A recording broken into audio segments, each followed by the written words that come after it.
Krantas tai jaunimo organizacija, kurioje gali išreikšti ir išbandyti save įvairiose srityse.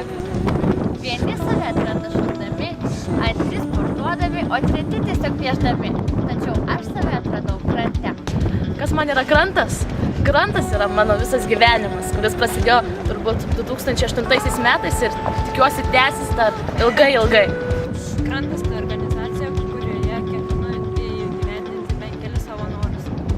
Krantas man yra geriausias laisvalaikio praleidimo būdas. Krantas man yra vienas didžiulis iššūkis. Kiekvienas naujas dalykas man atneša naujų žinių, naujų išbandymų ir aš turiu tiesiog perlipti per save, kad įgyvendinčiau vieną ar kitą idėją. Krantas man yra gyvenimo būdas. Kas tai yra krantas? Krantas man yra vieta, kur gali tobulėti ir turiningai praleisti laiką. O kas krantas yra tau? Aš galėčiau atsakyti, kad man krantas yra lygiai